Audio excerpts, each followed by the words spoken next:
প্রেগনেন্সির কিটটা লুকিয়ে রেখে নির্দ্বিধায় সতীনকে বরণ করে নিচ্ছে দর্শিনী। কি সুন্দর তার সাজ, টকটকে লাল রাঙা শাড়ি পরে, কপালে বড় লাল রাঙা টিপ, পায়ে আলতার সাথে মোটা নুপুর। তাদের বাড়িতে আসা মানুষগুলো এমন দৃশ্য হতবাক বিস্মিত। এমনকি তার স্বামী, যে সদ্য বিয়ে করে এসেছে, সেও আশ্চর্যিত দৃষ্টিতে তাকিয়ে রইল। দর্শিনীর শাশুড়ি হায় হায় করে উঠল। ছুটে এসে দর্শিনীর গালে সোফাটা কড়া সর বসিয়ে দিলেন। বিশাল ক্ষতি হয়েছে এমন মনোভাব করে বললেন, হায় হায় অলক্ষ্মী, তুই বরণ করলি কেন? শুভ কাজে অশুভের ছায়া পড়ল, কি হবে এবার? দুয়ারে দাঁড়িয়ে থাকা দর্শিনী অববধূ আতকে উঠে বলল, শাশুড়ি যে বাড়িতে এমন, সে বাড়িতে আমি থাকবো কিভাবে? আর এই বাড়ি শাড়ি পরা দিদিটাও বা কে? আমার এক দূর সম্পর্কের চাচাতো বোনের মেয়ে। আমি তো অকারণে রাগ করিনি মা, বরং তো আমার করার কথা ছিল, কিন্তু অপয়া মেয়েটা করে ফেললো। শাশুড়ির গদগদ কথা কণ্ঠে ব্রু কুচকালো নববধূ। সে সাথে সাথে করে প্রবেশ করে জড়িয়ে ধরল পাথরের ন্যায় লালে রঞ্জিত নারীকে। গালে হাত দিয়ে বলল, শাশুড়িমা বড্ড কড়া, তুমি কষ্ট পেও না, আজ থেকে আমরা 7 জন্মের সই। দর্শিনী চুপ রয়, মনে মনে আবার এ জন্মেই আমি তোমার সবচেয়ে বড় শত্রু না হয়ে যাই। সত্যি জানার পর দর্শিনীর শাশুড়ি এড়িয়ে এলেন, নববধূকে টেনে দূরে সরিয়ে নিয়ে গেলেন। তার কর্মকাণ্ডে নববধূ বিস্মিত। সেই বিস্ময় প্রকাশ করার আগে শাশুড়ি মিনমিন স্বরে বলল, মা, ওর কাছে যেও না, ও কাল নাগিনী, ওর ছায়া মারালেও পাপ। ষোড়শী নববধূ কপাল কুচকালো। শাশুড়ির চেয়ে ও দ্বিগুণ ফিসফিসিয়ে বলল, ও কাল নাগিনী হলে আপনি কি জলহস্তি মা? নববধূর এহেন কথায় বোকা বনে গেল শাশুড়ি মোহনা। চোখগুলো বড় বড় করে ফেলল। তার বড় বউ যতটা না চঞ্চল, তার চেয়ে দ্বিগুণ ও 14 গুণ চঞ্চল ছোট বউ। মোহনার মাথায় হাত। তার মধ্যে দর্শিনীর ননদ বিহঙ্গিনী এগিয়ে গেল দর্শিনীর দিকে। হাতটা শক্ত করে ধরে দর্শিনী ঘরের দিকে নিয়ে গেল। দর্শিনী কথা বলে না, কেবল হাসে। ওরা ঘরে ঢুকে বাহিরের নতুন বউ বরণের আবার তোড়জোড় শুরু হলো। বেজে উঠল শঙ্খ উলুধ্বনি। এমন করে বাড়িটা সেজেছিল সেদিন। সেদিন বাড়ির বউ হয়ে এসেছিল দর্শিনী। তবে সেদিন শাশুড়ির মুখে হাসি ছিল না। প্রেমের পরিণতিতে মুখ কালো করে বরণ করেছিল নতুন বউ। মনে রেখেছিল বিশাল আফসোস। আজ সেই আফসোসের অবসান হলো। মনের মতন বউ এলো। কেবল কপাল পড়ল দর্শিনীর। এভাবেই তো একজন ভেঙে দিয়ে আরেকজন ঘুরে নেয়। তুই কি পাগল হলি বৌদি? কি করছিস এসব? নিজের কপাল নিজে এমন তোড়জোড় করে পড়াচ্ছিস যে উন্মাদ হলি? তোর ভাই তো আমায় সারা জীবনের উন্মাদে ডুবিয়েছে। হাসবো না বল? উন্মাদ হওয়া কি আমার অপরাধ? তবে বলা যায় মোর প্রেম ছিল সারা জীবনের পাপ। বিহঙ্গিনী চুপ করে যায়। সত্যিই তো, প্রেম তো তখন পাপী যখন প্রেমিক হয় নির্বীজ। তার ভাইটা তো সেই প্রেমিকের দলেরই। সেক্ষেত্রে বুধির প্রেম পাপী হলো। ননদকে চুপ থাকতে দেখে খিলখিল করে হেসে উঠল দর্শিনী। হঠাৎ হাসি শুনে সামান্য চমকে যায় বিহঙ্গিনী। নিজের বৌদিকে এমন করে হাসতে দেখে অবাক হয়। আশ্চর্য হয়ে জিজ্ঞেস করলো, আবার হাসছিস যে? তোর ভাই কতটা কথা ভঙ্গ করতে পারে তা ভেবেই হাসলাম। যখন প্রেম ছিল তখন বলেছিলে হাত ছাড়বে না। অবশ্য এখনো হাত ছাড়েনি, কিন্তু এটাকে কি ধরে রাখা বলে? জানিস সেদিন রাতে এসে আমায় কি বলেছিল? বলে, দর্শিনী আমায় ক্ষমা করো, তুমি বলো তুমি কি চাও আমি বিয়েটা করি? তখন আমি শক্ত কণ্ঠে কি জবাব দিলুম জানিস? বিহঙ্গিনী ছোট্ট শ্বাস ফেলল। সে জবাবটা জানে, তবুও দর্শিনীকে একটু হালকা করার জন্য কেবল বলল, কি? আমি বললাম, তুমি যদি চাও আমি বেঁচে থাকি তবে বিয়েটা করো। সেদিন তোর ভাই হাফ ছেড়ে বাঁচলো, কথা ছড়ালো আমি নাকি চাই বিয়েটা হোক। সেদিন তোর ভাই আমার মনের কথা জেনেও প্রশ্ন করেছিল এমন জবাবের জন্যই। কোনো নারী কি সতীন চায় বেঁচে থাকাকালীন? আমি চাইলাম, আর তোর ভাই শুদ্ধ পুরুষের মতো মেনে নিল, কারণ আমি যে বেঁচে নেই। বিহঙ্গিনী আতকে উঠে মুখ চেপে ধরে দর্শিনীর ভয়ার্ত কণ্ঠে বলল, অমন বলিস না। তুই তো জানিস দাদাই তোকে কত ভালোবাসে।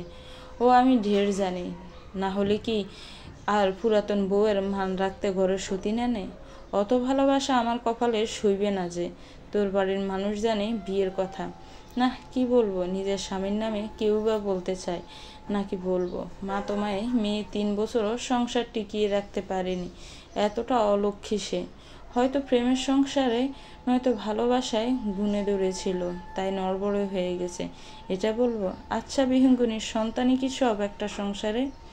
বিহঙ্গিনী থম মেরে বসে থেকে উত্তর দেয়, তোর সংসারে তো সবই বলে গণ্য করা হয়েছে, প্রতিবাদ করতে পারলি না? কার জন্য প্রতিবাদ করব? তোর ভাইয়ের জন্য, সেই তো আমার বিপক্ষীয় দলে, তারও যে নতুন রং লাগবে সে কি আমি বুঝি না? বুঝি, আর বুঝি বলেই তাকে রঙের সমুদ্রে ডুবিয়ে দিলাম, নিজে রংহীন হয়ে। তোর গদ তুই খেলি। বিহঙ্গিনী শেষোক্ত বাক্যখানা বলে আর দাঁড়ায় না, বের হয়ে যায় ঘর থেকে। তারও কি ভালো লাগছে নিজের প্রাণের চেয়ে প্রিয় বান্ধবীকে এসব বলতে। কখনই কি সে ভেবেছিল পরিবার, পরিস্থিতি আর প্রেম এমন করে বদলে যায়? বিহঙ্গিনী বের হতে দর্শিনী দরজায় খিল দিল। প্রেগনেন্সির কিটটা বের করলো, যেখানে জল জল করছে পজিটিভিটি। দর্শিনীর ভিতরে আরও একটা প্রাণও যে আছে, এটা তার প্রমাণ। দর্শিনী ভেঙে ফেললো কিটখানা, ছুঁড়ে ফেললো ভীষণ যত্নে অবহেলার ডাস্টবিনে। এর সত্যি কেউ জানবে না। জানানোর হলো তো সে কবেই জানাতো। সেদিন তার স্বামী নতুন বিয়ের রং শরীরে নিয়ে তাকে জিজ্ঞেস করতে এসেছিল। সেদিন বড্ড বলতে ইচ্ছে হয়েছিল, ওগো তুমি তো সন্তান চাও, এর জন্য বিয়ে করছো, এসে আমাদের নতুন অতিথি আসছে। কিন্তু হে বাক্যগুলো দর্শনে উচ্চারণ করেনি। তার স্বামী যে 3 বছরে তিক্ত হয়ে গেছে তা সে ভালোই বুঝতে পেরেছিল। মেয়েটা তো আগাগোড়া ভালোবেসে এসেছে, তার প্রেমিকের মন বুঝবে না তা কি হয়? সরকার বাড়িতে নতুন বউ এসে ছাদে ঘুড়ি উড়াতে চলে গেছে। তা দেখার জন্য পাড়া প্রতিবেশীরা নিজ নিজ বাড়ির ছাদে দাঁড়িয়েছে, ভিড় জমিয়েছে। তারা এই দৃশ্য উপভোগ করছে, সাথে হাসি ঠাট্টাও বাদ যাচ্ছে না। হলরুমে বসে থাকা মেহমানের কাছে খবর পৌঁছতেই তিনি ছুটে এলেন। এটা কি বউ এনেছ বা না অন্য কিছু সে ভেবে পাচ্ছে না। মায়া তখন লাল বেনারসি পরে ছাদে ঘুড়ি উড়াতে ব্যস্ত। শাশুড়ি ছুটে এলেন, বউয়ের হাত ধরে আশেপাশে তাকালেন। মেহমান হাত পা ঠান্ডা হয়ে যাচ্ছে লজ্জায়, নিচে পছন্দ করে বরাবরই শেষমেশ আনলো। মোহনা নিজের নতুন বউকে একপাশে নিয়ে পিষিয়ে বললেন, তুমি না বউ মানুষ? নতুন বউরা ঘুরে উড়ায় না, তাহলে কি পুরাতন বউরা উড়ায়? তাহলে আপনি একটু উড়ান শাশুড়ি। এই মেয়ে, শাশুড়ি কি মা বলতে পারছো না? না, পারছি না বলেই তো বলছি না। আমার মা একটাই, তাও সে অনেক ভালো। মায়ার সহজ সরল বাক্যতে মোহনার মাথায় ছোটোখাটো বাজ পড়ল। অন্যদিকে মায়া মিটমিটিয়ে হাসছে আর নানান রকমের ফোন দিয়ে আসছে। তুমি এ ঘরে যে নতুন বউ কই? দর্শিনীর ঠাট্টার স্বরে করার প্রশ্নের ইঙ্গিত ঠিকই বুঝেছে বিপ্রতীপ। মাথা নত করে মিনমিন কণ্ঠে সে বলল, তুমিও আমার সাথে ঠাট্টা করছো প্রিয়দর্শিনী? আমি তো তোমার ইচ্ছেকে প্রাধান্য দিলাম। সে তো অনেক আমার ইচ্ছের মূল্য দিলে। এবার যাও নতুন বাসরে, তোমার আজ রঙিন রাত। প্রিয়দর্শিনী? কিসের প্রিয়দর্শিনী? সেদিন রাতে বিয়ে করতে পারবে কিনা জিজ্ঞেস করার সময় আমি দর্শিনী ছিলাম, আজ আবার প্রিয়দর্শিনী? গাছেরও খাবে, তলারও কুড়োবে। শেষোক্ত কথাগুলো যেন তীরের মতো ভিঁধল বিদ্রোহীদের কাছে। সে উত্তর খুঁজে পেল না, আর তার শব্দের যেন বড্ড অভাব। দর্শিনী বুঝেছে স্বামীর মনোভাব। বিপ্রতীপকে সে ঘরের দরজার বাহিরে পাঠিয়ে দিল। বিপ্রতীপ কেবল অবাক বনে চেয়ে রইল। দর্শনী কৌতুক হেসে উঠল, তোর প্রেমে তো অন্ধ হলাম, কি দোষ দিবি তাতে? বন্ধু তোরে খুঁজে বেড়ায় সকাল দুপুর রাতে। আগুন জেলে ফুরলাম আমি, দিলাম তাতে জাপ। তোর আমার প্রেমে ছিল রে বন্ধু, ছিল পুরোটাই পাপ। রাত নেমেছে আকাশের বুকে, বিষণ্ণ নিস্তব্ধ রাত, বিষণ্ণ রাত। যে রাত মন খারাপগুলো লুকিয়ে রাখে নিজের বুকে। দর্শিনী শুয়ে আছে ছাদের হিমশীতল হয়ে থাকা মেঝেতে। শাড়ির আঁচল বিছিয়ে আছে পাশে, নিষ্পলক চেয়ে আছে আকাশের পানে। হিসেব মেলাচ্ছে হয়তো, পাওয়া না পাওয়ার হিসেব। যেদিন বিপ্রতীপের সাথে তার প্রথম দেখা হয়েছিল তখন বড় আশার পরিবেশ। তুমুল বর্ষণের দিনে দেখা, তারপর কত বর্ষণ গেল, দর্শিনীর চোখ আর অন্য পুরুষ দেখেনি। এক পুরুষের মায়া আটকে যে গেল, তার ফেরানো গেল না। মা তো ঘোর আপত্তি, বিয়ে এখানে দিবে না। তবে বাবা ছিলেন মেয়ে ভক্ত, মেয়ের তুষ্টিতেই তার সন্তুষ্টি। অবশেষে বিয়েটা হলো আরেক আষাঢ়ে। তা তাসের ঘরের মতো ভেঙে গেল বছর 3 না পেরুতেই। দিদি, তুমি এখানে অমন করে শুয়ে আছো যে? এক নারী কণ্ঠে এক আকাশ বিস্ময় মাখা প্রশ্ন শুনে ধ্যান ভাঙে দর্শিনীর। সে উপলব্ধি করে চোখে তার অশ্রু জরা, মনে তার ভীষণ প্রলয় ভারী তাণ্ডব, উন্মাদরা তার শিরায় শিরায়। দর্শিনী সময় নিল, নিজেকে দাতস্থ করলো, রাতের আধারে লুকালো অশ্রুকানা। বেশ স্বাভাবিকভাবে উঠে মাথা ঘুরিয়ে পিছনে তাকালো। পিছনে তাকাতেই তার শরীরে বিদ্যুৎ খুলে গেল। দরজায় যেন কোনো রাজকন্যা দাঁড়িয়ে আছে, কপালে তার মোটা করে সিঁদুর লেপটানো, হাতে শাখা, লাল টুকটুকে শাড়ি তার শরীরে জড়ানো। এই জন্যই বিপ্রতীপের মাথা ঘুরেছে। একমাত্র প্রেমী অন্ধ আর বোকা পুরুষ ছাড়া এ নারীকে কেউ প্রত্যাখ্যান করবে না। আর বিপ্রতীপ বরাবরই চালাক। দর্শিনীকে চুপ থাকতে দেখে এগিয়ে এলো মায়া। প্রাণবন্ত চমৎকার মেয়ে, দস্যিপনা যেন তার রক্তে। মুখে সেই সকালের মতন হাসি ঝুলিয়ে দর্শিনীর পাশে গিয়ে দফাস করে বসলো। দর্শিনী খানিকটা চমকালো। মেয়েটা এত উড়নচণ্ডী কেন? পরক্ষণে সে নিজের কথা ভেবে থম মেরে যায়। সেও কি কম উড়নচণ্ডী ছিল? সময়ের বিবর্তনে আজ তার চেয়ে বড় নিস্তব্ধতার কারণেই। তার মধ্যে মায়া আবার তার ঝলমলে উচ্ছ্বাসিত কণ্ঠ বলে উঠল, তুমি কি কথা কম বলো দিদি? না তো, তোমার বুঝি তাই মনে হলো? রাতের আধার বেদ করে দর্শিনীর কণ্ঠ মায়ার কাছে যেন দারুণ শোনালো। সরষী কিশোরী খিলখিল করে হেসে বলল, হ্যাঁ, তাই মনে হয়েছিল। তোমার কণ্ঠ কিন্তু দারুণ, আর তুমি দারুণ গানও জানো। আমাকে শোনাবে? দর্শিনীর বুক কুঁচকে এলো। সে যে গান জানে এই কথা নতুন বউ জানলো কেমন করে? দর্শিনী পাহাড় সমান বিস্ময় নিয়ে বলল, তুমি জানো কিভাবে আমি গান জানি? মায়া কৌতুক হেসে গেয়ে উঠল, তোর আমার প্রেমী ছিল রে বন্ধু, ছিল পুরোটাই পাপ। দর্শিনী হোঁচট খেল মনে মনে। এই গান তো বিপ্রতীপকে শুনিয়েছিল বিকেলের দিকে। তবে মেয়েটা জানলো কিভাবে? বিপ্রতীপ বলেছে? না, নিজের পায়ে নিজে কুড়াল মারার মতন ছেলে তো সে না। তবে মেয়েটা কি তখন শুনে ফেলেছে কথাগুলো? কি ভাবছো দিদি? দর্শিনীর আবারও ভাবনার রাজ্যে বাটা পড়ল। থতমতে খেয়ে বলল, না, কিছুই ভাবছি না। তুমি অনেক চতুর কিন্তু।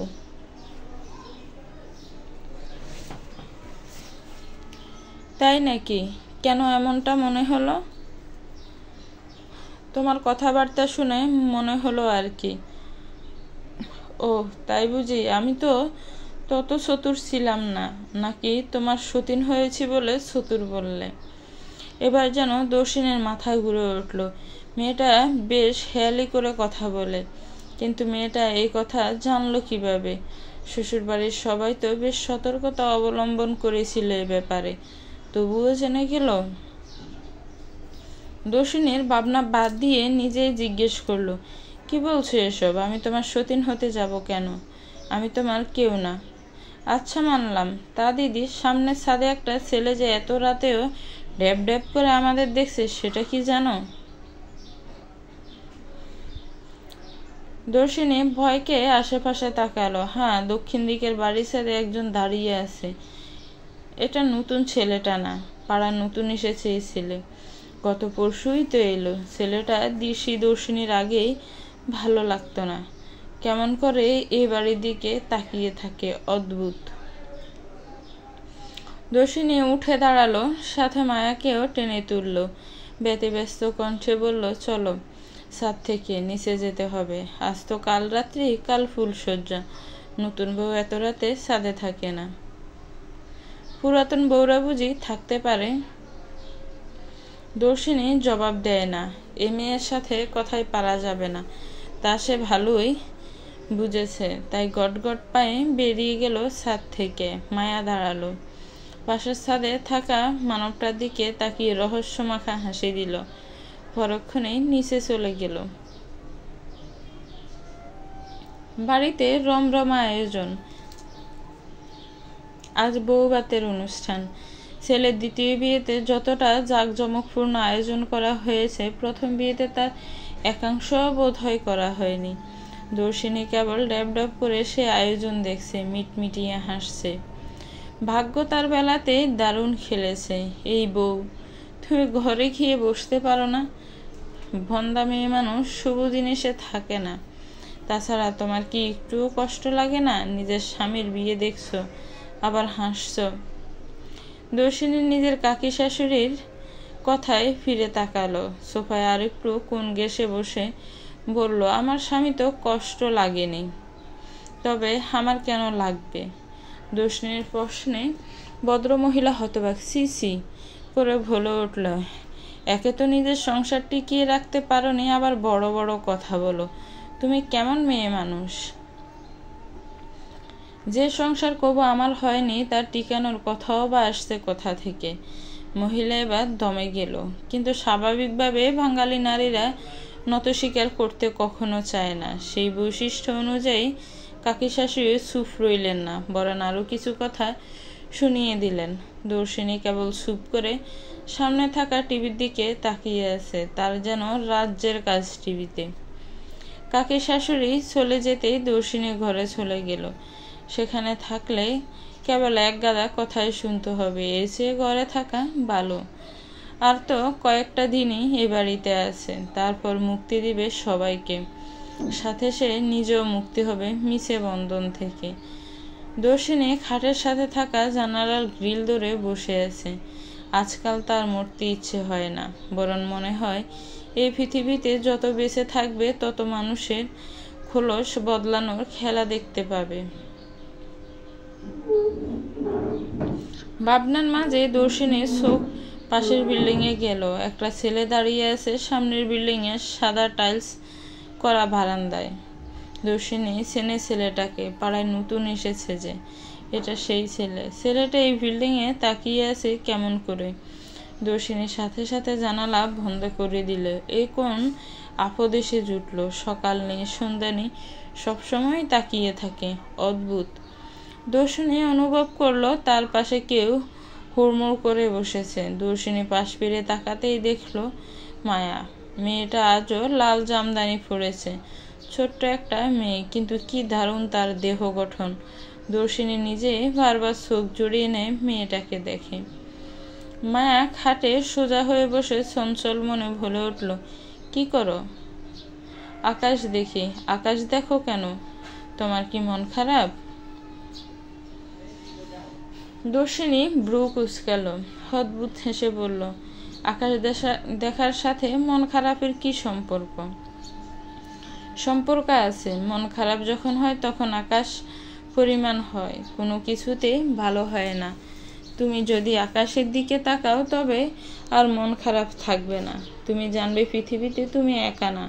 ওই আকাশও বিশালতা থাকা সত্ত্বেও সবার ভাগ্যে কি আর পোষ মানে? দর্শিনী মুগ্ধ এতটুকু একটা মেয়ের কথায়। যেখানে এই মেয়েটার উপর রাগ আসার কথা, সেখানে মুগ্ধতা কাজ করছে। মেয়ে হয়ে তার এই অবস্থা। বিপ্রদীপের তাহলে কি দোষ? কি জানো, আমাদের বিয়েটা পারিবারিকভাবে সম্বন্ধ করে হয়নি। মায়ার এহেন বাক্যে হতবাক দর্শিনী। সে তো জানে দুই পরিবার মিলেই দেখে শুনে বিয়েটা ঠিক করেছে, তবে মেয়েটা এত উদ্ভট কথা কেন বলে? দর্শিনী অবাক কণ্ঠে জিজ্ঞেস করলো, তবে? মায়া বাঁকা হেসে ফিস ফিস করে বলল, আমাদের প্রেমের বিয়ে।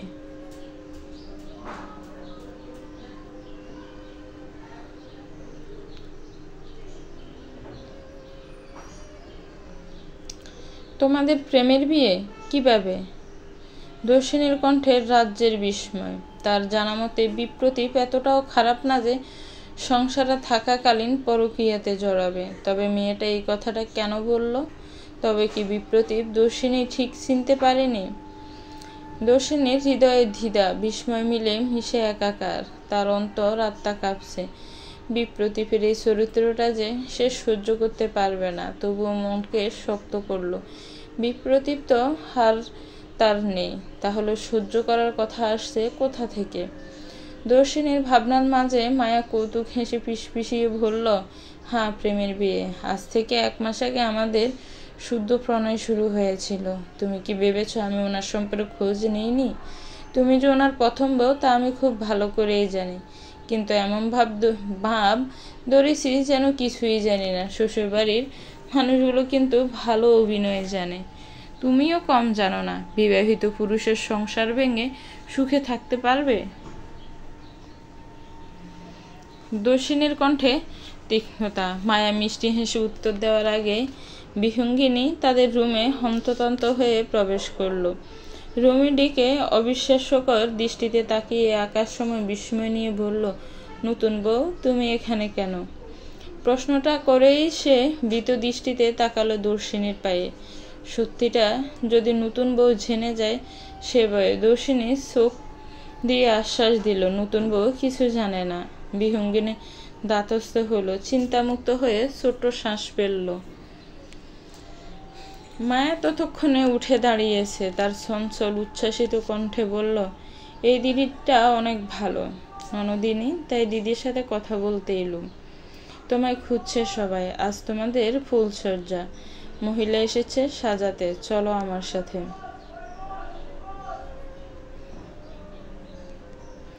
বিহঙ্গিনী কোনো মতে কথাটা যেন উগড়ে দিল। যেভাবে হন্তদন্ত হয়ে এসেছিল সেভাবে হন্তদন্ত হয়ে চলেও গেল, হয়তো চক্ষু লজ্জার জন্য। দর্শিনী ঠেস মেরে বলে উঠল, যাও যাও, আজ নতুন রাত তোমাদের।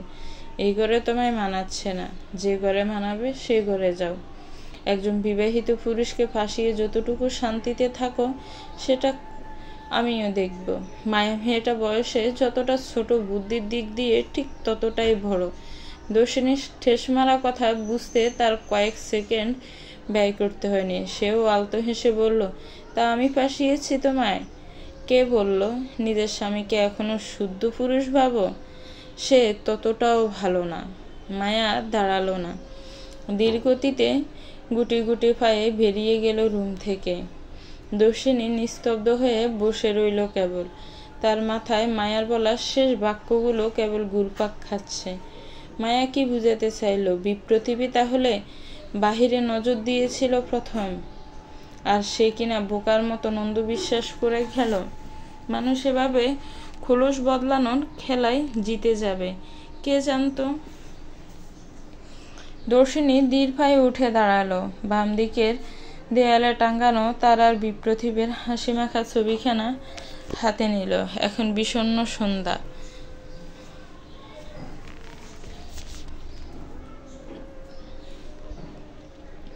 বিপ্রতীপের বক্ষ থেকে মাঝে অন্য নারী, এ ব্যথা তুমি মানা যায়? কোনো নারী এ রাত মেনে নিবে? দর্শিনী বারান্দায় গিয়ে দাঁড়ালো। আজ বৃষ্টি হবে, আকাশ কেমন থম মেরে আছে। আকাশেরও বুঝি আজ মন খারাপ। দর্শিনী বিষাদ মাখা হাসি মাখল নিজের উপর। ভালোবেসেই তো বিয়ে করেছিলাম, তবে আজ এ দিন কেন এলো জীবনে? নারী জীবন কি অদ্ভুত! আজ নারী বলেই কি স্বামীর বাসর দেখতে হবে? দর্শিনী দেখবে না সে বাসর, মানবে না সে নারী জীবনের শর্ত। নারীর হৃদয়ে কি ব্যথা লাগে না? মানুষ কেন ভুলে যায় নারীরও হৃদয় থাকতে পারে? হঠাৎ দর্শিনীর হৃদয় বিদ্রোহ ঘোষণা করল, মানল না কোনোরূপ অজুহাত। ছুটে এলো রুমে। গুছাতে হবে নিজের শেষ বিদায়ের জন্য। শুনেছি জীবিত নারী একমাত্র মৃত হলে শ্বশুরবাড়ি ত্যাগ করে, তবে কি আজ দর্শিনীও মৃত? না, দর্শিনী বাঁচার জন্য নতুন করে জীবিত হওয়ার জন্য বাড়ি ছাড়বে, কেবল রাত ফাড়ার অপেক্ষা। দর্শিনী ঘরের বাহিরে গেল, লুকিয়ে নতুন বউয়ের ঘরে উকি দিল। খুব গোপনে রক্তক্ষরণ হলো হৃদয়ের মাঝে। দেখল না কেউ, শুনল না কেউ হাহাকার। হৃদয় ভাঙার যে শব্দ হয় না, নিজেকে এমন গোপনভাবে রক্তাক্ত করতেই তো এসেছিল এখানে। ফুলের খাট দেখলে যে হৃদয় কোমলতা জাগবে না তা দর্শিনীর ঢের জানা আছে।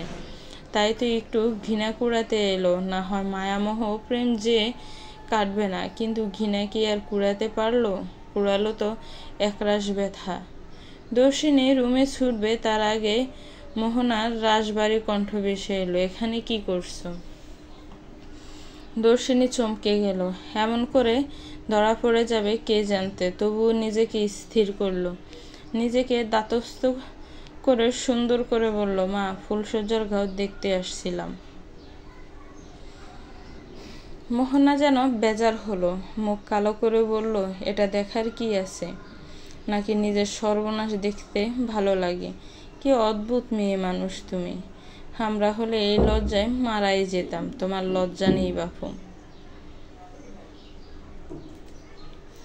দর্শিনী খিলখিল করে হেসে উঠল, ঠাট্টার স্বরে বলল, কিসের লজ্জা মা? মোহনা যেন বোকা বনে গেল। নতুন বউ আসার পর সে যেন বোকাই বনে যাচ্ছে। বউ আনলো না অলক্ষী ভেবে পাচ্ছে না সে। দর্শিনীর প্রশ্নের উত্তর আর দেয়নি মোহনা। গটগট পায়ে চলে গেল সেখান থেকে। দর্শিনীও তার ঘরে চলে গেল। সে যেন ধরা পড়ে যাবে করে বেঁচে গেছে।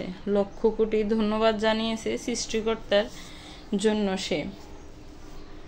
দর্শিনীর ফোন হঠাৎ বেজে উঠল। স্ক্রিনে জল করছে বাবা নামের লেখাটা।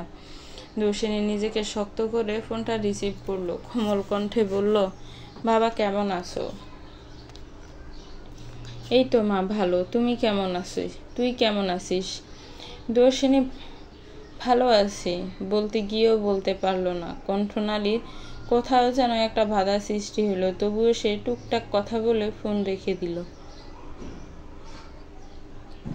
টেবিলের ড্রয়ারে থেকে খাতা কলম বের করলো। একটা দারুণ চিঠি লিখতে বসবে, যে চিঠির কোনায় কোনায় ভরা থাকবে বিষাদ। কাল যখন বাড়ির মানুষগুলো জানবে দর্শিনী বাড়িতে নেই, তখন যেন বিষাদ মাখা চিঠিখানা পায়। বিষাদে টইটুম্বুর হবে এই বাড়ির প্রতিটা ইট পাথর। সবাই জানবে এক হৃদয় ভাঙার নারীর আত্মনাদ।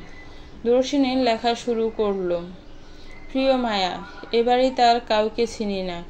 লিখে তোমায় লিখছি বলে অবাক হচ্ছ, তাও আবার প্রিয় সম্বোধন করেছে। আসলে এবাড়ির মানুষগুলো কখনোই আমায় আপন ভাবেনি। কিভাবে তাদের চিঠি লিখে যায় বলো? তাই তোমাকেই লিখলাম। তোমায় যতটুকু দেখেছি আমার দারুণ লেগেছে। আশা রাখি তোমার এই চাঞ্চল্যের অস্তিত্বে ভরে যাক এ বাড়ি। এ বাড়ির মানুষগুলোকে আমি যে বড্ড ভালোবাসি। বিয়ের পর জেনেছি আমার মা দুইটা, একটা জন্মদাত্রী, আরেকজন যে আমায় এখন লালন পালন করবে। কিন্তু দুর্ভাগ্যজনকভাবে সে মা আমায় মেয়ে ভাবতে পারেনি। তবে হ্যাঁ, আমি একটা বাবা পেয়েছি। বাবাকে দেখে রেখো। তোমার ননদিনী কিন্তু আমি বলতে অজ্ঞান ছিল, কিন্তু দেখো সেও চক্ষু লজ্জার কারণে আমার সাথে কথা বলতে পারে না। কি লাভ আর এ বাড়ির আঁকড়ে ধরে পড়ে থেকে, যেখানে আমার পরিণতি বিদায়ের খাতায় গিয়ে ঠেকলো। এ বাড়ির মাটি জানে, এ বাড়ির ধুলো জানে আমি তাদের কত ভালোবেসেছি। কিন্তু ইট পাথরের এই বাড়ি কবু হয়নি, কেবল ফরি রয়ে গেল। আমি তবে নিলাম বিদায়। ভালো থেকো আমার 7 জন্মের সই, ইতি তোমার সই। গোটা গোটা অক্ষরে লেখা চিঠিখানা শেষ হলো। চিঠিখানায় যুক্ত হলো দর্শনীর অশ্রুকণা। আজই শেষ কান্না। এরপর আর সে কাঁদবে না, এরপর আর সে পিছু ফিরবে না। পিছু টান যে তার জন্য না। পুরো বাড়ি বিভীষিকাময় আধারে পরিপূর্ণ। দর্শিনীর হাতে ব্যাগ, চোখে অশ্রু। ছোট ছোট পা ফেলে এগিয়ে যাচ্ছে সদর দরজার দিকে। এবারের মায়া তাকে বারবার আঁকড়ে ধরছে, তবুও তাকে যে যেতে হবে। কার মায়াতে আটকে থাকবে? যে মানুষ আজ অন্য নারীতে মত্ত, তার মায়াতে না থাকুক এমন বেশরম মায়া। যে মায়া ছোট করে আত্মমর্যাদা, যে সে কি লাভ? দর্শিনী ধীরে ধীরে দরজা খুলে কেবল বাহিরে পা রেখেছে, তখনই একটা রাশভারী কণ্ঠ ভেসে এলো, চলে যাচ্ছ? থেকে গেলে হয় না? কণ্ঠ তার রাজ্যের আকুতি, যে আকুতি থামিয়ে দিল দর্শিনীর পা। ডুকরে কেঁদে উঠল হৃদয় আঙ্কিনা। রাতের রাস্তা সোডিয়ামের আলোয় আলোকিত। হলুদ বর্ণা লাইটগুলো দারুণ রং সৃষ্টি করে আধার রাতে। বীজের রাস্তায় মাটি থেকে এক নেশালো ঘ্রাণ বের হচ্ছে। মাটি ভিজলে এক নিদারুণ সুগন্ধি ছড়ায়। একটু আগে ঝড়ের কারণে রাস্তায় ফুলের ছড়াছড়ি। সে ভিজে ফুল ফাতা ডিঙ্গিয়ে একা রাস্তায় চলছে এক মানবিনী, যার ঠাঁই মেলে নিজ শ্বশুর বাড়িতে, যার প্রেমিকের বক্ষ মাঝে অন্য নারীর ঠিকানা। দর্শনী গত 1 ঘন্টা যাবৎ ধীরগতিতে হেঁটে বড় রাস্তায় উঠেছে। শরীরে জড়ানো সাদা শাড়ি, হাতে গলায় কপালে কোনো বিবাহিত চিহ্ন নেই। ওই বাড়ি ত্যাগ করার সাথে সাথে ত্যাগ করেছে নিজের বৈবাহিক ঠিকানা। এখন সে একদম একা, এই নিস্তব্ধ রাস্তার মতো একা, যার কোনো নির্দিষ্ট গন্তব্য নেই, কিন্তু চলতে হবে আজীবন। ঘান ধরল মানবী, গুনগুনিয়ে গেয়ে চলল।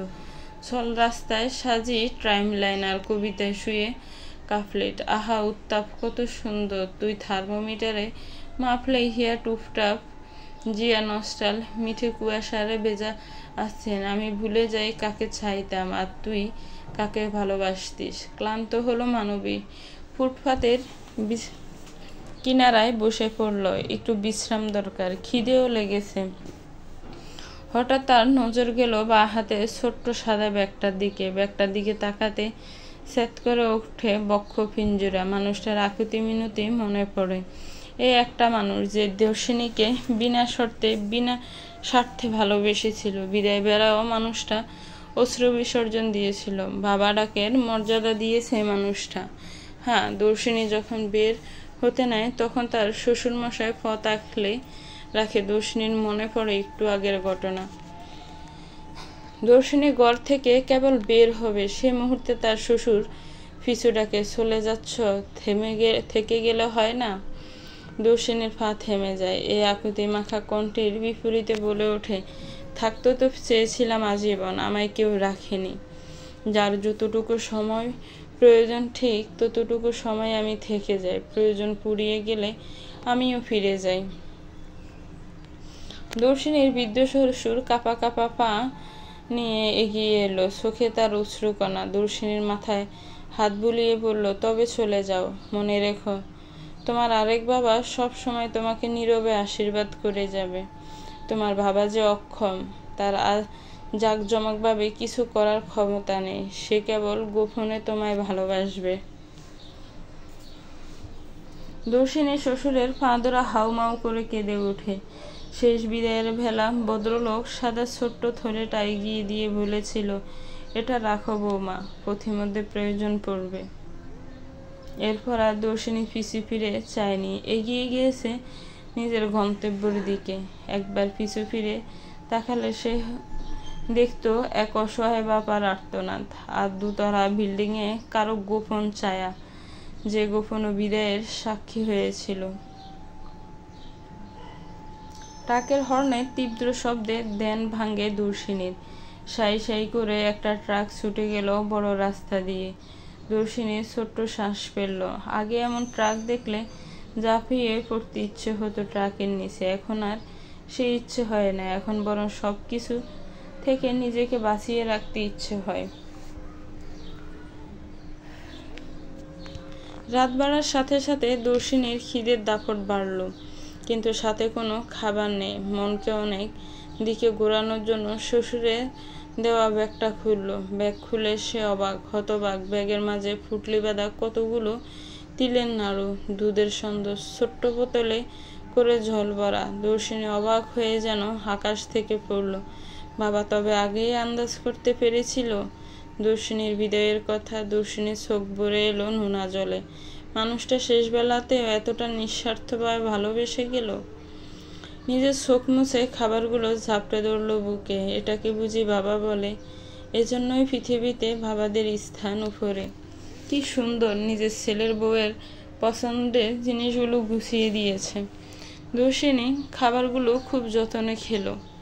এমন তৃপ্তি তাকে কোনো খাবারই যেন এই জীবনে দিতে পারেনি। আবার উঠে দাঁড়ালো দর্শিনী। নতুন উদ্যমে চলতে হবে তাকে অনেকটা পথ। রাত বাড়ছে, সাথে কনকনে হিম শীতল বাতাস ছুঁয়ে যাচ্ছে। দর্শিনী পা বাড়ালো রেল স্টেশনের দিকে। বাড়ি ফিরতে হবে তাকে। আপাতত বাবা মায়ের আশ্রয়স্থলে ঠাঁই নিতে হবে। বেঁচে তো থাকতে হবে, বেঁচে থাকার জন্য না হয় একটু কথা শুনবে। ঢাকা থেকে সিলেটগামী ট্রেনে চড়ে বসলো দর্শিনী। ভোর হতে হতে সে সিলেট পৌঁছে যাবে। এই মিছে মায়ার শহরে আর পিছু টান রাখবে না। এ শহর সব কেড়ে নিল। এই ইট পাথরের শহর কারো আপন হতে পারে না, কেবল সংগ্রামের গিলতে থাকে মানুষের সুখগুলো। দর্শিনী আর গিলতে দিবে না তার সুখ। যতটুকু পেয়েছে তাই গুটিয়ে নিয়ে চলে যাবে দূর, বহু দূরে। এটা তো আমার সিট ম্যাডাম, আপনি ভুল জায়গায় বসেছেন। বড়া পুরুষালী কণ্ঠে ধ্যান ভেঙ্গে দর্শিনীর। কথাটা বুঝতে না পেরে সে জিজ্ঞেস করল, জি আমাকে কিছু বলেছেন? দর্শিনীর সামনে থাকা ছেলেটা ভ্রু কুঁচকাল। এবার পূর্ণ দৃষ্টি দিল দর্শিনীর দিকে। শুভ্র রাঙা শাড়ি পরিহিতে রমণীকে তার দারুণ লাগলো। তাই কণ্ঠ দীর্ঘতি রেখে স্বাভাবিকভাবে বলল, হ্যাঁ আপনাকেই বলেছে। এটা তো আমার বসার জায়গা।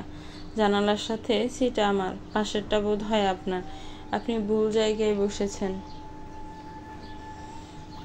দর্শিনী টিকিট মিলিয়ে দেখলো ছেলেটা ভুল বলেনি। তাই সে সাথে সাথে উঠে দাঁড়ালো। ব্যতিব্যস্ত কণ্ঠে বলল, দুঃখিত, আমি খেয়াল করিনি। বসুন আপনি। ধন্যবাদ। খুব সংক্ষেপে শেষ হলো তাদের কথা। দর্শিনী জানালার পাশে সিট ছেড়ে ছেলেটার ডান পাশে বসলো। মনে মনে কতক্ষণ নিজেকে গালাগালি করলো ভুল করার জন্য। ইতিমধ্যে ট্রেন চলতে শুরু করেছে। দর্শিনীর মনে পড়লো বাবাকে সে জানায়নি আসার কথা। বাবাকে ফোন দিতে হবে, কিন্তু সে তো ওই বাড়ি থেকে ফোন আনেনি। পাশের ছেলেটা তখন ফোনে কথা বলতে ব্যস্ত। দর্শিনীর লজ্জা লাগছে ফোন চাইতে। কতক্ষণ নিজের মাঝে যুদ্ধ চালিয়ে দাতস্থ করলো সে ফোন চাইবে না, হুট করে উঠবে বাবার বাড়ি। হ্যালো, আমি মৃত্যুঞ্জয়। আপনার কি আমার ফোনটা প্রয়োজন ম্যাডাম? দর্শিনী চমকে উঠল। ছেলেটা কিভাবে বুঝলো তার যে ফোন প্রয়োজন? গায়ে পড়া স্বভাব নাকি ছেলেটার? দেখে তো তা মনে হয় না। তবে জেসে জিজ্ঞেস করেছে বলেই উল্টোপাল্টা চরিত্র ঝুলিয়ে দিব? দর্শিনী নিজের মনে কতক্ষণ বকবক করল। মৃত্যুঞ্জয় দর্শিনীর ব্যবহারে খানিক অবাক হলো। মেয়েটা কথায় কথায় ভাবনার রাজ্যে চলে যায় কেন? মেয়েটা ফোনের দিকে অমন করে তাকিয়েছিল বিদায় তো সে জিজ্ঞেস করেছে, নাকি জেসে জিজ্ঞেস করা উচিত হয়নি? দর্শিনী নিজের মাঝে কতক্ষণ দ্বিধাদ্বন্দ্বে থেকে অবশেষে রিনরিনে কণ্ঠে বলল, আমি প্রিয়দর্শিনী। ধন্যবাদ, আমার ফোনের প্রয়োজন নেই।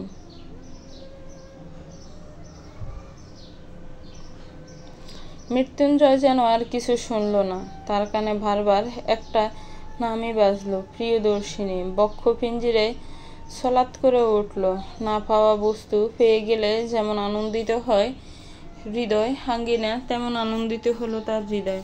বহুদিনের স্বাদ যে এভাবে মিটবে কে জানতো। এবার কেবল সকাল হওয়ার অপেক্ষা। নতুন সকাল, নতুন আরম্ভ। দর্শিনী চুপ করে তার মাথাটা এলিয়ে দিল সিটে।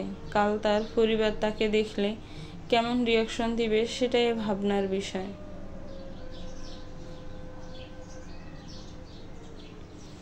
বড়া প্ল্যাটফর্মের হইচই ঘুম ছুটে যায় দর্শিনীর।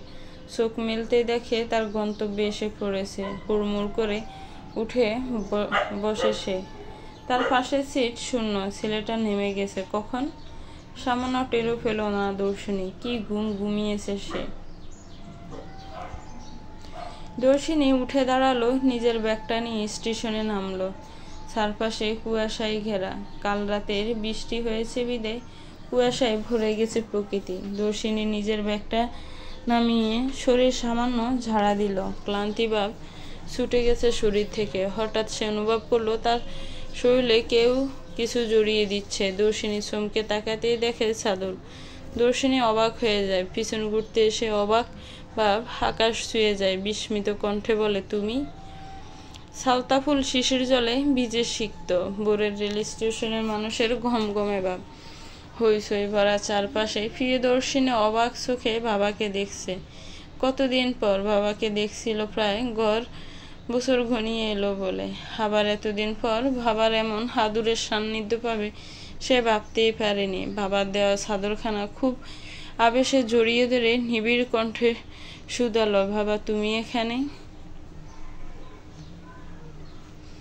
প্রতাপ সাহা খানিক হাসলেন। পাঞ্জাবির হাতা খানিকটা গুটিয়ে সে প্রশ্নের বিপরীতে প্রশ্ন ছুড়লেন, মা তুমি এখানে? প্রিয়দর্শিনী বাবার প্রশ্ন করার নমুনা দেখে হেসে উঠল। কতগুলো দিন পর এমন খিলখিলিয়ে হাসল সে। বাবা একদম বদলায়নি, আগের মতোই আছে। দর্শিনী হাসি থামালো। হাসতে হাসতে চোখের কোণে জল জমেছে। প্রতাপ মেয়ের চোখের জল মুছে দিয়ে ছোট্ট কণ্ঠে বললেন, জল বুঝি এত জড়েছে এর নেত্র যুগল দিয়ে? হাসির সময় সে বাদ মানছে না। কিসের এত কান্না তোমার মা? প্রিয়দর্শনের মুখের সবটুকু হাসি এবার উবে গেল হাওয়ায়। মুখে নামলো আমাবস্যা। আদার মুখখানা রিনরিনে ভোলে কান্না, যার ললাটে লেখা। তার কান্না করার কারণে অভাব হয় না বাবা।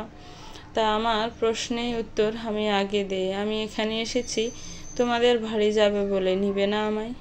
প্রতাপ সাহা মেয়ের কথা শুনে উচ্চস্বরে হেসে ওঠে। শরীর দুলিয়ে হেসে বলে, আমাদের বাড়ি কি তোমার বাড়ি না মা? তুমি নিজের বাড়ি যাবে, আমি নেওয়ার কে? চলো তবে নিজ স্থানে, এই অদম তোমায় পথ দেখিয়ে দিবে।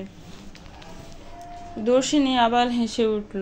বাবাটা বরাবরই এমন, এত ভালো। কিন্তু বাবা কিভাবে জানলো দর্শিনীর আসার খবর? দর্শিনীর মনে প্রশ্ন সমাহার। প্রশ্ন করবে কি করবে না তার বিরাট দ্বন্দ্ব শুরু হলো মনে। প্রতাপ সাহা বোধ হয় বুঝলেন মেয়ের মনোদ্বিধা। মেয়ের মাথায় ভরসার হাত রেখে বললেন, আমি কিভাবে জানলাম তুমি এখানে আসবে? সেটাই ভাবছো মা? দর্শিনীর সাথে সাথে উপর নিচ মাথা নাড়ল, যার অর্থ হ্যাঁ। প্রতাপ মেয়ের বাচ্চাসুলভ আচরণ দেখে হাসি মুখে বললেন, আমাকে মৃত্যুঞ্জয় বলেছে। দর্শিনী ব্রু কুঁচকাল। নামটা বেশ পরিচিত মনে হলো। কোথাও একটা শুনেছ ভেবে কুল কিনারা মিলল না। এ নাম সে কোথায় শুনেছে? কতক্ষণ ভেবে কুল না পেয়ে নিজেই বাবাকে জিজ্ঞেস করলো, কে এই মৃত্যুঞ্জয়? প্রতাপ সাহা যেন এমন প্রশ্নের আশা করেননি। কাল রাতে মেয়েটা যার পাশে বসেছিল আর আজ তার নামটাই মনে করতে পারছে না। মেয়েটার মস্তিষ্ক তবে কত কিছু সহ্য করছে যে সামান্য জিনিসটা এখন মনে রাখতে পারছে না। ছোট্ট শ্বাস ফেলল প্রতাপ। মেয়ের ব্যাগটা হাতে নিয়ে একটা ভ্যান ডাক দিল। সকালবেলা এখানে ভ্যান ছাড়া কিছু পাওয়া যায় না। দর্শিনী উত্তরের আশা না করেই ভ্যানে গিয়ে বসল। প্রতাপ ভ্যান চালক ছেলেটাকে ডেকে হাসি মাখা কণ্ঠে বললেন, রাসেল, অনেকদিন পর আমার মেয়ে গ্রামে আসছে। বাজারের দিক দিয়ে যাবে, বড় মাছ নিতে হবে। আমার মেয়ের মাংস পছন্দ, মাংস নিতে হবে। সাবধানে চালিয়ে যাবে কিন্তু। ভ্যান চালক ছেলেটা হেসে মাথা দুলিয়ে বলল, আচ্ছা কাকা, আপনি বহেন। দিদির তো আমি দেখেই চিনছি, শহর থেকে আইছে। দিদি দুলাভাই আইলো না? প্রিয়দর্শিনী যেন এই ভয়েই ছিল। এই প্রশ্নটাই না তাকে কেউ করে বসে। ঠিক ভয়টাই পেয়েছিল। এখন কি উত্তর দিবে সে? বাবা হয়তো খেয়াল করেনি এখনো তাকে ঠিক মতো, তাই জিজ্ঞেস করেনি। কিন্তু এখন তোর দুলাভাই দিয়ে কি কাজ? আমার মেয়ে আসছে, সেটাই অনেক। যা চালানো শুরু কর। প্রতাপের উত্তরে হাফ ছেড়ে বাঁচল দর্শিনী। বাবা কেমন বাঁচিয়ে দিল তাকে। কিন্তু কত আর বাঁচবে, কত বাঁচাতে পারবে? বাবা নিজেও তো জানে না কত কিছু। ব্যান চলতে শুরু করলো। দর্শিনী বাবার দিকে তাকিয়ে রইল। বাবার মুখে তৃপ্তির হাসি। এতদিন পর মেয়েকে দেখেছে। কতক্ষণ থাকবে এই তৃপ্তি? সব সত্যি জানার পরও বাবা এভাবে হাসবে তো? মনের মাঝে বিরাট প্রশ্নের পাহাড়। দর্শিনী নিজের মাঝে সকল প্রশ্ন আটকে না রেখে দীর্ঘকণ্ঠে বাবাকে বলল, বাবা তুমি জিজ্ঞেস করলে না তোমার জামাইয়ের কথা? প্রতাপ সাহা নিজের চশমার গোলাটে কাজটা স্বচ্ছ করার মনোনিবেশ করেছিল এতক্ষণ। মেয়ের প্রশ্ন শুনে সে হাসল। চশমাটা পরিষ্কার করে নিজের কর্ণদায় ঝুলিয়ে বলল, আমার প্রশ্নের সকল উত্তর আমি তোমাকে দেখার পরেই পেয়ে গেছি।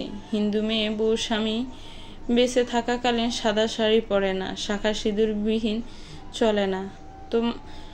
তোমার শরীরে বিবাহিতের একটা চিহ্ন নেই। তাই আমি ধরে নিয়েছি আমার জামাই বোধ হয় বেঁচে থেকেও আমার মেয়ের কাছে মরে গেছে। তাহলে সে জামাইয়ের খোঁজ নিয়ে কি করব? আর এটা রাস্তা, এখানে সকল কথা বলার সাজেনা, বাড়িতে আগে যাই, তারপর তোমার সকল ব্যথার আত্মকাহিনী শুনবো কেমন? দর্শিনীর চোখে অশ্রুত পরিপূর্ণ, জলে টইটুম্বুর। চক্ষু যুগল নিয়ে বাবার দিকে প্রশ্ন ছুড়ল, বৌদিরা আমায় মেনে নিবে তো বাবা? মেনে নেওয়ার কথা আসছে কোথা থেকে? তুমি আমার মেয়ে, আর আমার মেয়ে আর তার বাড়িতে থাকতে এসেছে। কেউ মানুক আর না মানুক, আমার মেয়ে তার বাড়িতেই থাকবে। প্রতাপ সাহার কণ্ঠে গাম্ভীর্যের ভাবটা আঁচ করতে পেরেছে দর্শিনী। মন থেকে বড় একটা চিন্তা নেমে গেল। বাবা তাকে দাতস্থ হওয়ার সময় দিয়েছে, এবার দেখার পালা মা দাদারা বৌদিরা কি বলে। সরকার বাড়িতে হইচই, বড় বউ বাড়ির সোনা গয়না নিয়ে নাকি পালিয়েছে। বিপ্রতীপ কোনো রকমে ঘুম ঘুম চোখ নিয়ে টলতে টলতে দর্শিনীর ঘরে হাজির হয়েছে। পুরো ঘর পাখা, কোথাও কেউ নেই।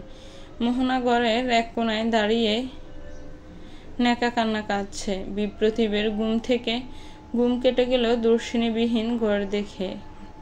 হৃদয় কোণে মোচড় দিয়ে উঠল প্রেম পায়রা। হঠাৎ অনুভব হলো চারদিকে সব শূন্য, খা মরুভূমি। বিপ্রতীপ বসে পড়ল বিছানায়। মাথাটা তার কেমন বারবার লাগছে। কাল শরবত খাওয়ার পর কখন ঘুমিয়েছে হুঁশ নেই। এখনো সেই নেশা কাটছে না। শরবত না, যেন অ্যালকোহল। মোহনা হায় হায় করে কাঁদতে কাঁদতে বলল, আমার কি সর্বনাশ হলো বাবা? তোর বউ সব স্বর্ণ নিয়ে বাগছে। এ কি কাল নাগিনী ফুসেছিলাম দেখ। বিপ্রতীপ কতক্ষণ চুপ করে রইল। তার যেন বিশ্বাসও হচ্ছে না প্রিয়দর্শিনী তাকে ছেড়ে যেতে পারে। কতক্ষণ সে থম মেরে বসে রইল, নিজেকে ধাতস্থ করলো। তার মস্তিষ্কের প্রতিটি নিউরনে ছড়িয়ে পড়ল প্রিয়দর্শিনীর বিদায়ের কথাখানা। শরীর রোমাঞ্চিত হলো। হঠাৎ মনে হলো দর্শিনীবিহীন সব পান শেষ, সব।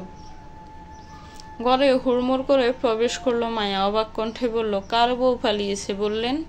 ওই দিদিটা আপনার ছেলের বউ ছিল? মোহনা যেন নিজের পায়ে নিজেই কুড়োল মারল। থতমে তো খেয়ে গেল সে।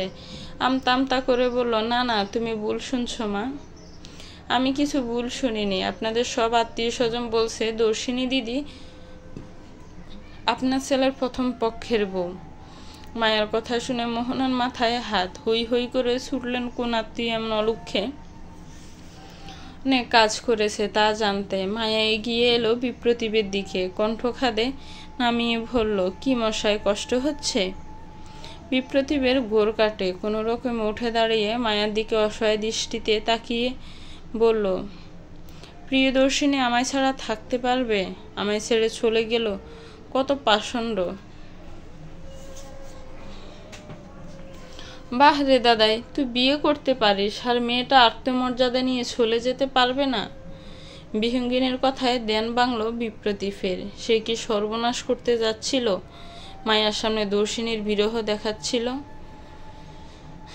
দ্রুত পায়ে ঘর থেকে বেরিয়ে গেল বিপ্রতীপ। তার পিছু ছুটল মায়া। বিহঙ্গিনী চুপ করে ঠায় দাঁড়িয়ে রইল দর্শিনীর ঘরখানায়। চোখ থেকে নির্লস অশ্রু বিসর্জন দিয়ে মনে মনে বলল, তবে বিদায় নিলি হতভাগিনী।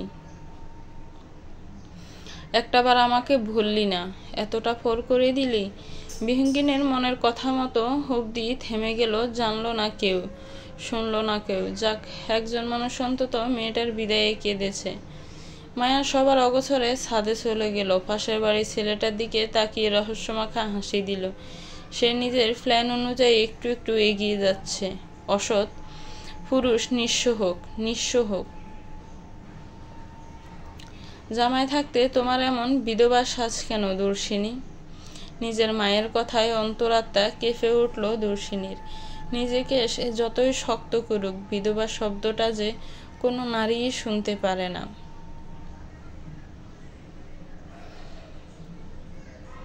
আহা সরলা, মেয়েটা বাড়ির উঠানে পা রাখতে পারল না, আর তুমি এমন প্রশ্নবিদ্ধ করছো? প্রতাপের কথায় সরলার গলার স্বর আর একটু উঁচুতে উঠল।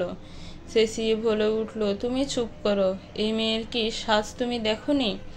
এমন স্বামী সংসার পেলে বিধবা সেজে বাপের বাড়ি মাটি খামসাতে এসেছে নাকি সে? দর্শিনীর অপমানের শরীর রি করে উঠল। সে জানত মা এমন আচরণই করবে। বরাবরই মা কেমন যেন, তাই বলে এ সময় মা যে এমন করবে দর্শিনী ভাবতে পারেনি।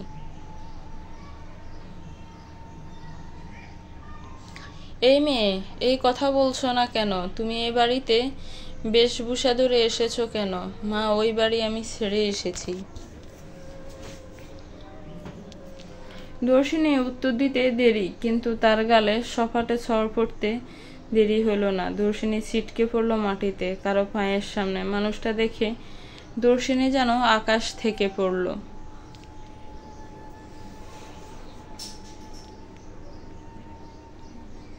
বাহিরের লোকের সামনে ঘরের কথা বলতে একদমই ভালো লাগছে না দর্শিনীর, তবুও বলতে হচ্ছে। তা না হলে মা হয়তো ঘর অব্দি তাকে যেতেই দিবে না। তার বাড়ির ছোট্ট উঠানে আপাতত তার মা, বাবা, বড় বৌদি, বড় দাদা, ছোট বৌদি আর মৃত্যুঞ্জয় নামে ছেলেটা জায়গা দখল করে দাঁড়িয়ে আছে। মৃত্যুঞ্জয় তাদের প্রতিবেশী, আজীবন বিদেশ থাকে যারা। দর্শিনী ছোটবেলা থেকে দেখে আসতে এই প্রতিবেশীরা গ্রামে থাকে না, বিদেশী তারা। মৃত্যুঞ্জয় সেই প্রতিবেশীদেরই ছেলে। গত কয়েক বছর যাবৎ প্রতি বছরে একবার গ্রামে আসে। দর্শিনীর সাথে আগে কখনো তার আলাপচারিতা করা হয়নি, আর আজ দর্শিনীর সংসারের খবর তার সামনেই বলতে হচ্ছে, কারণ তার বাড়ির মানুষ এ ছেলে বলতে অজ্ঞান। দর্শিনী একে একে সব কথা খুলে বলেছে। অতঃপর তার মা সরলা আক্রোশে ফেটে পড়ে বলল, তোমায় এত সাধু হতে কে বলেছিল? একে তো সন্তান জন্ম দিতে অক্ষম, তার উপর স্বামীকে বিয়ে করার অনুমতি দিয়েছিলে। হিন্দু ধর্মে স্ত্রী থাকতে বিয়ে করার নিয়ম আছে আদৌ? মা, আমি অনুমতি না দিলেও সে বিয়েটা করত। আর আমি সন্তান জন্ম দিতে অক্ষম বলে কি মানুষ নই? আমার কি খারাপ লাগা ভালো লাগা থাকতে পারে না? দর্শিনীর কণ্ঠে দারুণ তেজ। অনেক হয়েছে শুয়ে যাওয়া, টিকে থাকতে হলে লড়াই করে যেতে হবে। শুয়ে গেলে আর যাই হোক টিকে থাকা যাবে না। মৃত্যুঞ্জয় অপলক চেয়ে রইল প্রিয়দর্শিনীর দিকে। আজ 4 বছর যাবৎ কেবল একটা নামের মোহে পড়ে সেই সুদূর লন্ডন থেকে সে ছুটে আসে প্রতি বছর। নামের অধিকারিণী মানুষটাকে না চিনে কত রাত নির্ঘুম কেটে গেছে তার। অবশেষে মানুষটার সাথে দেখা হলো এমন এক নির্মম পরিস্থিতিতে। মৃত্যুঞ্জয়ের মনে পড়ে বছর 4 আগের কথা। তারা সপরিবারে নিজের বসতি ভূমি দেখতে বাংলাদেশ এসেছিল। তখনই আলাপ হয় এই পরিবারটার সাথে। তখন প্রিয়দর্শিনী মামার বাড়িতে ছিল। মৃত্যুঞ্জয় কেবল তার নামটা শুনেছিল। এরপর থেকে কিসের যেন একটা টান সে অনুভব করত গোপনে। এমন দারুণ রাজকীয় নামের নারীটাকে দেখার দারুণ স্বাদ ছিল তার মনে। কিন্তু সেবার প্রিয়দর্শিনী মামার বাড়ি থেকে আসার আগে মৃত্যুঞ্জয়রা দেশ ছেড়ে চলে যায়। পরের বছর মৃত্যুঞ্জয় যখন আবার গ্রামে আসে, তখন তার প্রিয়দর্শিনী অন্য কারো হয়ে গিয়েছিল। তবুও হাল ছাড়েনি মৃত্যুঞ্জয়। প্রতি বছর ক্যাম্পিংয়ের নাম করে একবার গ্রামে আসতো প্রিয়দর্শিনীর দেখা পাওয়ার ইচ্ছে। অবশেষে তার ধ্যান সার্থক হলো। সেই নারীকে সামনাসামনি দেখবে বলে কথা, ছবি অবধি দেখেনি। অবশেষে সে নারী তার সামনে। মৃত্যুঞ্জয়ের এ বোকা বোকা পাগলামোর কথা কেউ জানে না, ভাগ্যিস কেউ জানে না, না হয়তো সবাই হাসাহাসি করতো। এক নারীর নাম শুনে মৃত্যুঞ্জয়ের ঘুম হারাম হয়েছে গত 4 বছর যাবৎ। এটা কেমন অদ্ভুত না? তাই এবার শান্ত হতো। দর্শিনী, ঘরে আয়, সারাটা রাত রাস্তায় ছিলে, ক্লান্ত লাগছে, চল রুমে। বড় বৌদির কথায় ফানি এলো যেন দর্শিনীর। মা সেখানে পরের মতন আচরণ করছে, সেখানে বড় বৌদি পরের মেয়ে হয়েও মায়ের মতন আচরণ করছে। এটাই হয়তো জীবন সমীকরণের অদ্ভুত হিসেব। হ্যাঁ, আমারও মনে হয় আপনাদের ঠান্ডা মাথায় সবটা হ্যান্ডেল করা উচিত। আপাতত আপনাদের মাথা গরম। আর মিস প্রিয়দর্শিনীও ক্লান্ত। তাকে আগে যত্ন করেন, তারপর যা করার করবেন। মৃত্যুঞ্জয়ের সাথে তাল মেলালো দর্শিনীর 2 ভাই। দর্শিনীর মা আর হম্বিতম্বি করলেন না, কেবল নিষ্পলক চেয়ে রইলেন মেয়ের দিকে। তার মেয়ের এত বড় সর্বনাশ যে হয়েছে সে যেন এটা মানতেই পারছে না। নিধি, দর্শিনীর বড় বৌদি, দর্শিনীকে ঘরে ভেতর নিয়ে গেলেন। সরলা থম মেরে বসে রইলেন। ছোট বউ ফুঁসতে ফুঁসতে বললেন, বিবাহিত ননদ সংসারে থাকলে সে সংসারে আর লক্ষ্মী থাকে? কি জানি বাবা, এসব কেমন মেয়ে মানুষ, নিজের সংসারই যে মেয়ে মানুষ টিকিয়ে রাখতে পারে না। বৌদি, এটা কি একান্তই মেয়ে মানুষের দোষ? সংসার কি আদৌ একজন টিকিয়ে রাখতে পারে? দুজনের সংসার আর কতদিনই বা টিকাতে পারে? মৃত্যুঞ্জয়ের উত্তরটা ভালো লাগেনি বাড়ির ছোট বউ নিফার। মুখ চোখ বাঁকিয়ে সে বলল, আপনি বিলেত ফেরত মানুষ, আপনার ভাবনা অন্যরকম হবে, সেটাই স্বাভাবিক। কিন্তু আমাদের এদেশে মেয়ে মানুষ সংসার টিকিয়ে রাখতে পারে না, তাদের অলক্ষ্মী বলা হয়। কথা তো এদেশ আর ওদেশের ভাবনার হচ্ছে না, কথা হচ্ছে আসল দোষীকে। এখন আপনার সংসার যদি সুমন ভাই রাখতে না চায়, ধরুন আপনি হাজার চেষ্টা করার পরও সুমন ভাই আরেকটা বউ আনে, তাহলে কি দোষটা আদৌ আপনার হবে? নিফার উত্তর দিল না। মৃত্যুঞ্জয়ের যুক্তির কাছে সে শেষমেশ চুপ হলো। নিফার স্বামী সুমন মিটমিটিয়ে হাসল। যাক বাবা, কেউ তার বউকে হার মানাতে পারল। সরলা চুপ করে কেবল বউয়ের আক্রোশ দেখল। সেই ভয়ের জন্যই তো মেয়েটার সাথে খারাপ ব্যবহার করেছে। সে জানত সমাজ তার মেয়েকে সোজা হয়ে দাঁড়াতে দিবে না। তার মেয়ের মেরুদণ্ডটি খুঁজে ঠাস করে ভেঙে দেওয়ার হলো সমাজের কাজ। ঠিক এই ভয়েই তো মা হয়েও সে মেয়ের সাথে খারাপ আচরণ করেছিল।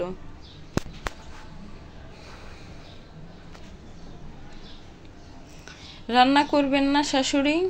কত বেলা হলো, সে খেয়াল আছে? তাড়াতাড়ি রান্না বসান। মায়ের কথায় আকাশ থেকে পড়ল মোহনা। অবাক কণ্ঠে বলল, আমি রান্না করব? কি বলো এসব? বাড়িতে রান্না করে বউরা। তো আপনি এ বাড়ির মেয়ে না, বই। যান রান্না বসান। মায়ার কথার যুক্তি শুনে থ বনে রইল মোহনা। তার জন্য কথা বলার বাসা পুড়িয়েছে। অবাক নয়নে সে তার নতুন বউয়ের দিকে যাচ্ছে। খাল কেটে কুমির আনা খাবারটা যেন তার জন্যই রচিত। দর্শিনী আর যাই করুক, কখনো এমন করে কথা বলেনি মোহনার সাথে। আর এই মেয়ে কিনা আসতে না আসতেই হুকুম তালিম করছে। বিহঙ্গিনী টিভি থেকে দৃষ্টি সরিয়ে মায়ের দিকে দৃষ্টি নিক্ষেপ করলো। মেয়েটা তার মায়ের সাথে এমন আচরণ করছে দেখেও তার খারাপ লাগছে না, বরং মনে হচ্ছে উচিত জবাব কাজ হচ্ছে। মায়ের দুবদাব পায়ে সোফার দিকে এগিয়ে গিয়ে শ্বশুর নিমাই সরকারের পাশে আয়েশ করে বসলো। পা নাচাতে নাচাতে শ্বশুরের দিকে তাকিয়ে মিষ্টি কণ্ঠে বলল, বাবা চা খান আপনি? নিমাই সরকার এতক্ষণ নতুন বউয়ের কার্যকলাপ চুপ থেকে দেখছিলেন। তাকে প্রশ্ন করার সাথে সাথে সেই উত্তর দিল, হ্যাঁ খাই। খাবেন এখন? হলে খারাপ হয় না। মায়া এবার পা নাচাতে নাচাতে শাশুড়ির দিকে তাকিয়ে স্বাভাবিকভাবে বলল, যান শাশুড়ি। ননদিনী বাবা আর আমার জন্য চা করে আনেন। আপনি আর আপনার ছেলে খেলে আপনাদের জন্য আনবেন, সমস্যা নেই। মোহনা ছেলে বউয়ের কার্যকলাপে নিস্তব্ধ। প্রথমবার ছেলে পছন্দ করে একটা অলক্ষ্মী এনেছিল, আর এবার একটা বাদর এনেছে।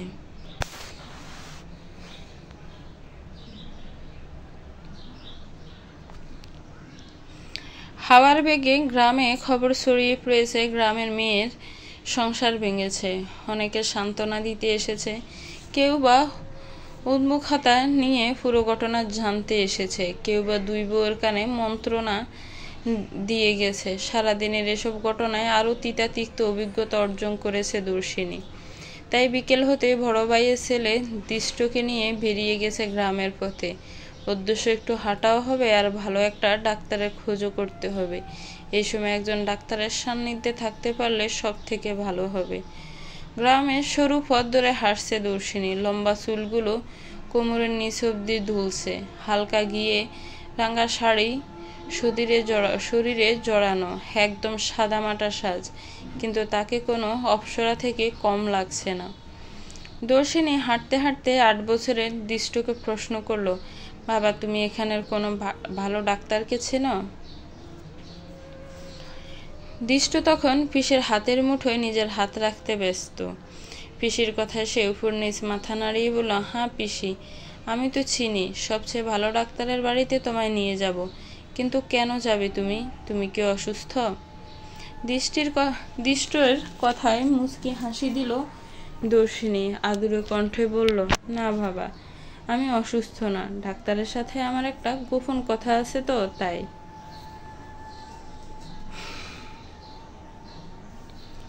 দৃষ্ট আচ্ছা বলে ছুট লাগালো গ্রামের সরু পথ ডিঙ্গিয়ে ছোট্ট পুকুরটার সাথে বড় দালানের ভেতর গেল দৃষ্টর পিছে পিছে দর্শিনীয় বাড়ির ভিতর প্রবেশ করলো। দৃষ্ট পিছু ডেকে বলল, বাবা যাচ্ছ কোথায়? কেন পিসি, তুমি না ভালো ডাক্তারের কাছে যাবে বলেছিলে? এটা ভালো ডাক্তারের বাড়ি। দর্শিনী সামান্য ব্রু কুঁচকালো। এই বাড়িটা তো বেশিরভাগ সময়ে খালি থাকে, তাহলে এখানে ডাক্তার আসবে কোথা থেকে? মনের মাঝে দ্বিধাদ্বন্দ্ব নিয়ে একটা ঘরের সামনে হাজির হলো দর্শিনী। দরজা ঠেলে ভেতরে পা রাখতে দর্শিনী অবাক হলো। বিস্ময়ের বলে উঠল, আপনি এখানে? গল্পটা কেমন লেগেছে একটি কমেন্টস করে জানাবেন। গল্পটা ভালো লাগলে গল্পটিকে একটি লাইক করবেন, শেয়ার করবেন, আর আমার চ্যানেলটাকে প্লিজ সাবস্ক্রাইব করবেন। গল্পটির পরবর্তী পার্ট খুব শীঘ্রই আসবে। যারা অলরেডি সাবস্ক্রাইব করে রেখেছেন তাদেরকে অসংখ্য ধন্যবাদ। আসসালামু আলাইকুম।